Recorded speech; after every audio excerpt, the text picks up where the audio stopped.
Lors de la lecture du testament, mes parents ont donné 10 millions de dollars à ma sœur et m'ont dit d'aller gagner ma propre vie. Puis, l'avocat de grand-père s'est levé et a lu un secret qu'il gardait juste pour moi. Ma mère s'est mise à hurler. Je n'avais pas vu mes grands-parents depuis 3 ans. Non pas parce que je ne le voulais pas, mais parce que ma sœur Vanessa m'avait dit qu'ils avaient été transférés dans une maison de retraite qui n'autorisait pas les visites à cause des restrictions liées au Covid.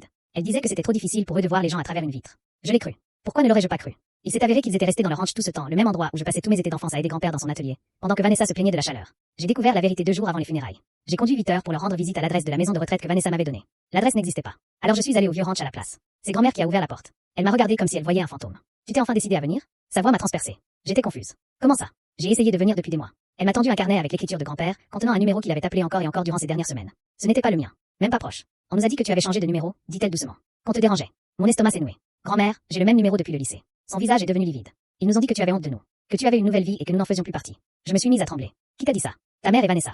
Elles m'avaient complètement coupée. Elles avaient dit à mes grands-parents que je ne voulais plus d'eux, et m'avaient fait croire qu'ils étaient injoignables. Et je les avais crus, pensant que la famille ne mentait pas sur ce genre de choses. Quand grand-père est mort, mes parents m'ont envoyé un message disant que les funérailles étaient à 13 heures. Je suis arrivée à 12h45, vêtue de noir, un bouquet à la main. L'église était vide. Un gardien m'a dit que la cérémonie avait eu lieu 3 heures plus tôt. Il m'avait encore menti. Lors de la lecture du testament, l'avocat de la famille nous a réunis dans son bureau. Maman tournoyait, papa affichait son visage sérieux, et Vanessa regardait sans cesse son téléphone. L'avocat a commencé avec Vanessa. La maison d'été au Colorado, le portefeuille d'investissement bâti sur 40 ans, et 10 millions de dollars en liquidité. Vanessa a poussé un cri de joie. Maman a même applaudi. Puis, l'avocat m'a regardé. Silence. Mon père s'est adossé à sa chaise et a dit. Tu es la plus intelligente, Elena. Tu sauras te débrouiller. C'était tout. C'était mon héritage, une remarque condescendante, et rien d'autre. Je me suis levée pour partir. Mais l'avocat a raclé la gorge. En fait, il y a un second document, à lire uniquement en présence de toute la famille proche. Le sourire de maman a disparu. Quel second document? L'avocat a sorti une grande enveloppe à mon nom. À l'intérieur, un acte de propriété, une lettre, et un relevé financier. Il a lu à voix haute. À ma petite fille Elena, je lègue le centre de recherche nouvellement construit au 482 Pine Ridge Lane, incluant tous les équipements de laboratoire, brevets et propriétés intellectuelles. J'y ajoute une dotation de 15 millions de dollars pour financer la poursuite des activités et recherches. Le silence est tombé dans la pièce. La bouche de Vanessa s'est ouverte. Quel centre? Il l'a construit l'an dernier, répondit calmement l'avocat. Sur 40 acres, entièrement opérationnel, sous un trust privé. Mes mains tremblaient. Je ne savais même pas que cet endroit existait. Puis il a lu la lettre de grand-père. À ma petite scientifique qu'ils ont essayé de rendre invisible, ceci est à toi. J'ai vu comment il t'effaçait des photos de famille. Comment il ratait tes remises de diplôme pour assister au spectacle de Vanessa.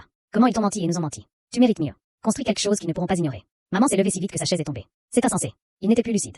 Il a été évalué par 3 médecins différents, répondit l'avocat. Tous ont confirmé sa pleine capacité mentale. Le visage de papa est devenu rouge. Nous contesterons ce testament. L'avocat a esquissé un sourire. Vous pouvez essayer. Mais monsieur Dawson s'y attendait. Il a enregistré une vidéo expliquant ses décisions. Souhaitez-vous que je la diffuse? Personne n'a répondu. Vanessa s'est mise à pleurer, pour de vrai, cette fois. Je lui rendais visite chaque semaine, comme vous me l'aviez dit. Vous m'aviez promis que j'aurais tout. Elle s'est tournée vers maman. Tu me l'avais promis. C'est là que j'ai compris qu'elle l'avait manipulé elle aussi. Elle l'avait utilisé, lui avait fait jouer un rôle. Tout ça pour de l'argent qui ne leur appartenait même pas. Grand-père avait tout vu. 6 ans plus tard, le centre de recherche vient de remporter un prix national pour la durabilité. Nous avons aidé plus de 200 fermes à adopter des techniques agricoles résistantes au climat. J'ai nommé le laboratoire principal au nom de grand-mère. Mes parents appellent encore parfois depuis des numéros différents, des téléphones empruntés, ou des emails anonymes. Je les ignore tous. Ils ont fait leur choix. J'ai fait le mien.